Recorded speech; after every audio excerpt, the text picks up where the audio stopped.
If you've only been used to really toxic relationship dynamics, situationships, or really unhealthy patterns, it can be so triggering to get into or to try to entertain a healthy relationship without self-sabotaging it. So today we are talking about the triggers that come up when you do enter a healthy relationship and what to watch out for, the signs of an actually healthy relationship, so you don't get caught up in the love bombing, the future faking, the people who are going to ghost you after a week. Let's get into it today.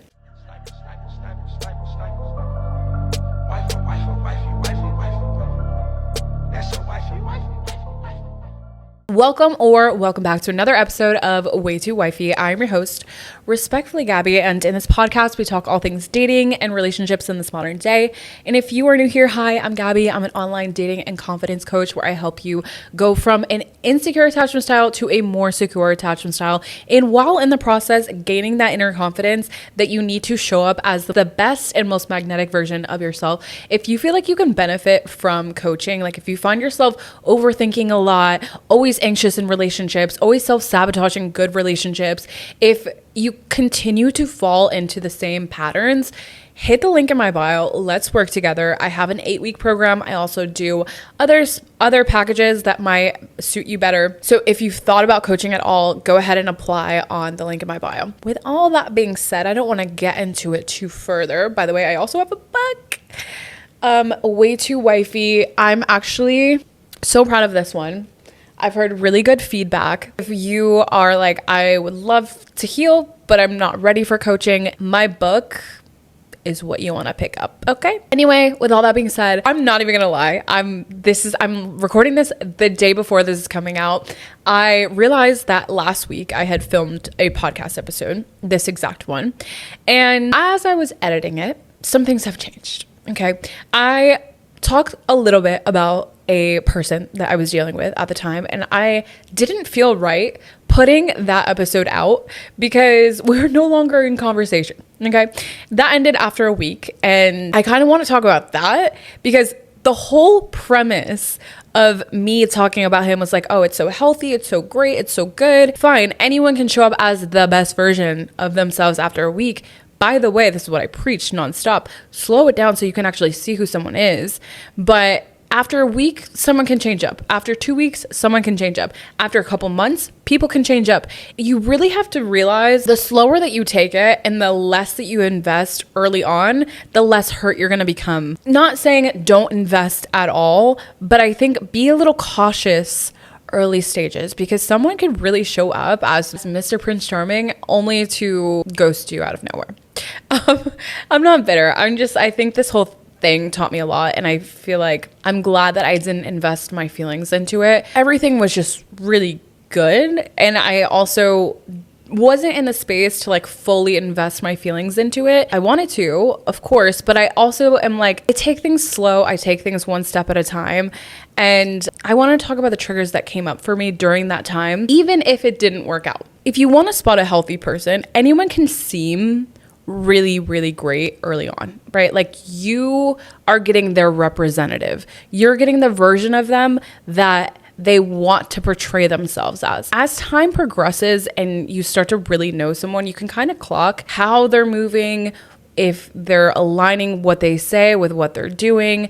Anyone can be Prince Charming week one, okay? Essentially what had happened was he was doing all the right things, saying all the right things, and I came to the realization that older men just know how to play the game better, and it is what it is. After a week of talking, he just literally ghosted me, and I'm like, okay, fine, fair. Wasn't that invested anyway. I need someone that can communicate with me. After a week, you're showing me your true colors, your true cards.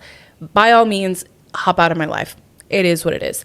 But there were signs there that it was healthy. I think it's actually diabolical for a man to lead you on in the sense of like, yeah, I want a relationship. Yeah, I want this. I want the kids and whatever. But to have no intentions of really moving things forward, I think is actually the worst thing that a man can do.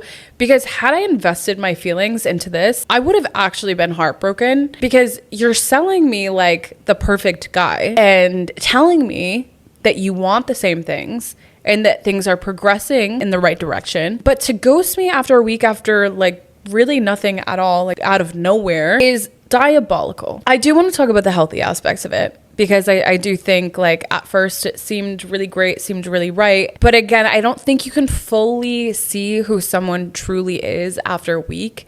You can't see who someone truly is after 2 months. Like that person needs to show up consistently over a long period of time. I would say at least give it 3 months, 3 to 4 months, and that person will show you who they actually are. You don't know who someone is after a week, even if it feels like you know them for forever, okay? More so confused because it literally just happened a couple days ago. I also do want to talk about the healthy parts of it, because there was the communication. He was very open about what he said he wanted.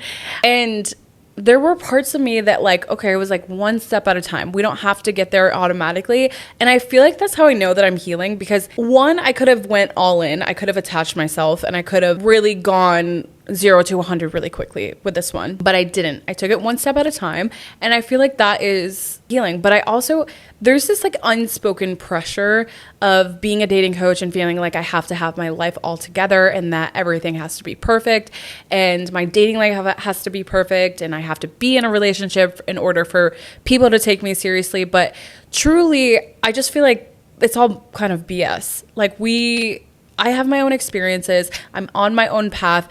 Healing is not linear. You can do all of the work and all of the healing that you want, but the reality is relationships are the most triggering thing that you can put yourself into, and you don't really know whether or not you're like fully healed until someone mirrors that back to you. And until you get into a relationship or you start dating someone who is actually healthy, and the triggers that start to come up for you during that time period, how are you handling those situations? You could be triggered and try to push this away and try to self-sabotage the relationship because it feels too good. And deep down, you have that core belief that you're not enough, or that you have to work for love and it feels too easy. So you end up pushing this person away subconsciously. Because of that, you find yourself in the same unhealthy, toxic relationship patterns. Or you can go the opposite route and be like, you know what, it is uncomfortable because I've never felt this way before. I've never had someone treat me with this amount of like respect and open communication, just realness, I guess. And you can take that and sit with that discomfort and actually push through. In that moment, you really get to decide if you want to continue down the route of pushing away the good and allowing the bad to come into your life, or if you want to choose a different route. It all comes down to what relationships you're allowing to stay in your life. And that is really what healing comes down to. You could be the most confident, the most best version of yourself when you're single and feel great about everything.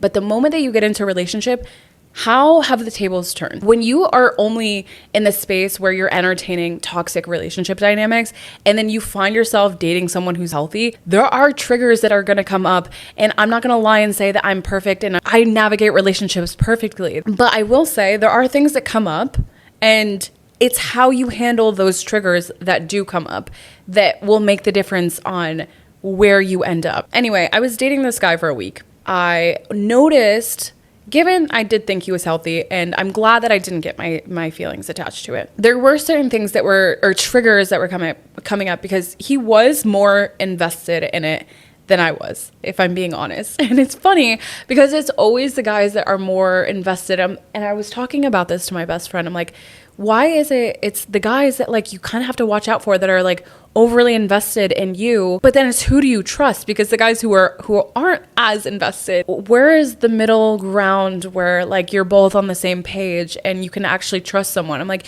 you genuinely can't trust anyone this early on. Anyway, the triggers that were coming up for me during this time period, a small thing that he did, and it was really insignificant, but a part of me was like, this is too calm. I need to stir up some drama. And maybe I wasn't consciously thinking this.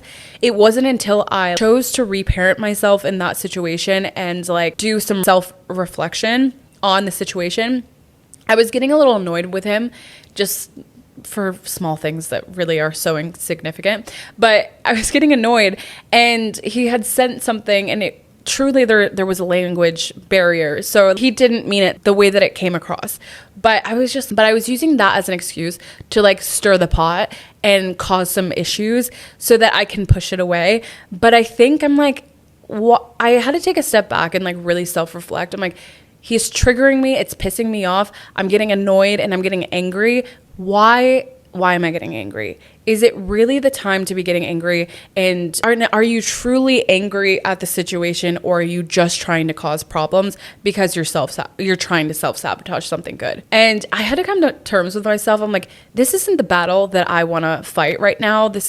Sometimes you really have to pick your battles, and this is not the one for me right now. It's something so small. It's something that could have just been like, hey, I didn't like when you said that. Hey, I didn't like when you did that. And it could have been like, oh, I'm so sorry. I didn't mean it in that way. My fault. It could have just been that. But I chose in that moment to kind of react a little bit. And then I caught myself before it got taken out of context. Honestly, Gabby, this seems to be going really good. There's no reason for you to be sabotaging what's going on here. Instead of stirring the pot, causing a little drama, I was like, you know what? I'm going to take a step back. I'm just going to let it be. I know probably what he meant, but I'm trying to stir the pot anyway to make it a little bit dramatic and juicy. But it's in those moments that you really need to reparent yourself and ask yourself the questions of like, why am I doing this? Am I actually angry at the situation, or am I just trying to cause problems unnecessarily? The more that you can be real with yourself, I think the more that you like take a step back, you breathe, and you're like, I'm not going to risk something good just because my ego is in the way. In that moment, I chose a different path.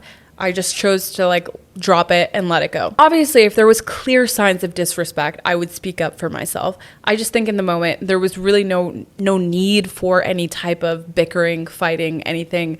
And why add that to something that's going actually pretty well? Any good thing in your life that you seem to be pushing away, or you're like, actually, let me cause this little argument and try to self-sabotage. I think in those moments, you need to remind yourself, like, no, I am worthy of something good. Why would I push something good away from me? I want this. This is something that I desire, and I deserve to be treated well. And I don't want drama in my life. This feels calm and steady, and maybe that's just what it's supposed to feel like. Maybe love is supposed to feel calm. But the more that you're able to do that for yourself, I think the more you're allowing your nervous system to calm down. The toxic dynamics will entertain the bickering and the fighting and the little moments where you have this like strong passion, because you're both coming from an unhealthy place and you're triggering each other. Yes, in the end, you kind of can predict how a toxic relationship is going to end up. Like eventually you guys are going to split, or something's going to end, something's going to happen. Deep down, you can predict how that is going to end. And I think it's more triggering when it's someone healthy, because you don't expect it to end, but you're also like, but it could. And then that would really mess me up if something did happen, because of the amount of trust that I have in this right now. Or you could also be thinking like, am I even worthy of this kind of love? Am I even deserving of something this great? And it makes you like in your head about like, why wouldn't I think that I deserve something great? And I had in my past episode that I already recorded, I went over ways to tell like how someone is healthy and really in a good place to entertain a relationship. But after this situation, don't take back everything that I said, because I do think that there are clear signs that someone isn't healthy. And that's why I feel like I tend to gravitate towards talking about like what to watch out for rather than what to look for, because it's so easy to spot the red flags and like, okay, maybe you have your rose-colored glasses on and you want to like, see past them because you see potential in someone. But it's so much harder to spot green flags, because you truly don't know someone until you really get to know someone over a period of time, until you've seen them in all seasons, where you've seen them angry, you've seen them upset, you've seen them down, you've had real conflict in your relationship, you've had things that you've had to overcome together. That's when you truly see someone's colors, not when everything's exciting and perfect and they're showing you their representative. You're never going to know someone in the first couple of weeks to the first couple of months of dating fully, because you don't know the full picture. You're only in this small lens of time that you've invested in someone. Like, I truly do think that you can have love for someone, or you can really like someone really early on and they're showing you really great characteristics, and that's fine. But I think it's easier to say, oh, that's a red flag early on. Avoid this. Don't do this, because those things are easy to spot. It's when you're talking about something that's actually healthy that you're like, okay, but someone can have those things and still be toxic. Like this guy that I was talking to had all of the signs of someone being very healthy. Okay, he's had time to process and heal from a relationship. He's over the past relationship. He's been in long-term relationships. He was able to communicate effectively. He knew exactly what he wanted. He took accountability when he was wrong about things. He apologized when he was wrong about things. He was open and honest with me, it felt like, through the 1 week of knowing him. But again, he ghosted me. So is it really healthy that he said, oh yeah, I'm open to a relationship, I want to build this, and he's like being honest about these things? But was it really honesty? Did I just get bamboozled by someone who said they want a relationship and was showing me all the right things, only to be ghosted after a week? I'm sorry, but like, it is confusing, and you can have all of the green flags out there, but I think what it comes down to is someone's going to show you their true colors over a course of time. It's up for you to not get attached too quickly, to slow the process down, and to really look at the character of which this person is showing you that they are. I'm so glad I'm in the position now where I don't get attached to people so quickly. And I took my time with this one, only to be ghosted, yes. But I think it taught me a lot of like, someone can really show up like, really, like, this truly kind of threw me for a loop, because I feel like this was one of the more healthy guys that I've spoke to in the past however long that I've been dating healthy men, and like so clear it seemed about what he wanted. And for me to be bamboozled after a week, I was like really just not expecting it. I think I'm more confused than anything. You know, he literally like invited me to everything. Like he introduced me to like his cousins, and like all of the signs were there of like, oh, this could be something great. But I'm also not in the position to invest fully into something where I don't know. Again, I feel like over time, someone's going to reveal their true selves to you. It is up for you to listen when those red flags do appear. And I think that's just why I preach about red flags, because as soon as they appear, it's very clear. It is what it is. Listen to that. Whereas green flags can be a little deceiving and confusing, and they can put on their best behavior, and you want to believe what they're selling you, the dream that they're selling you. But it really comes down to, over a course of time, who this person is showing you to be. Whereas red flags, as soon as you see them, they're not going anywhere. Those red flags are only going to get louder and louder and louder. So yes, the things to look out for: does he take accountability? Is he treating you with respect? Is he making you feel the way that you want to feel, like loved, cherished, seen, heard? Would he be able to give you the life that you see for yourself, or are you just betting on his potential? And all of these things, I could say without any hesitation, yes, this is like, he checks all the boxes.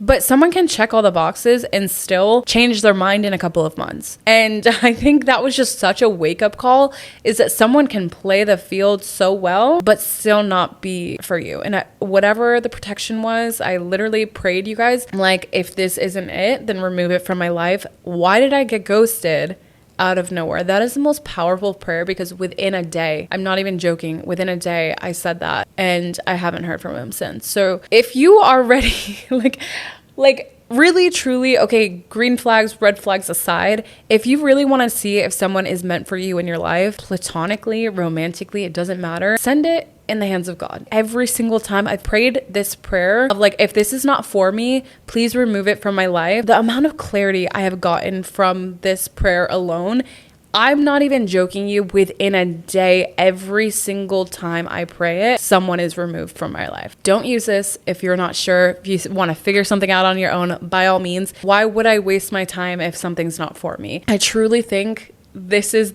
one of the most powerful prayers that you can pray. A healthy relationship, when it really comes to you, it will feel right. It will feel like you're on the right path. It might still feel like I don't know. Like, you don't have to love everything about someone. And I think that's where a lot of people end up staying single, because you're looking for your perfect person, the person who checks every single one of your boxes. But that is how a lot of people end up single, because you're still waiting around for, okay, well, what else is out there? This person checked some of my boxes. And I will be honest, like, this was confusing, because I was like, this is good. And like the fact that he does have imperfections, and I see them, and I accept this man for his imperfections, and maybe he didn't do everything exactly by the book of how I would want someone to do things, but his character and the person that he anyway showed himself to be, any man moving forward, trust their character, trust their values, trust what they're all about. Those are the things you shouldn't stray from: their values and their character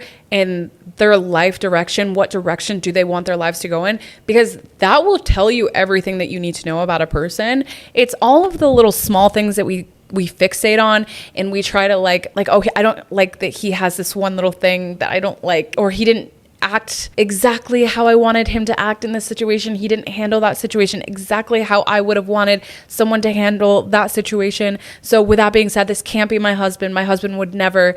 But that's how you stay single. It's in those moments. A lot of these moments are teachable moments. A simple conversation can fix, right? Hey, I didn't like how that was handled.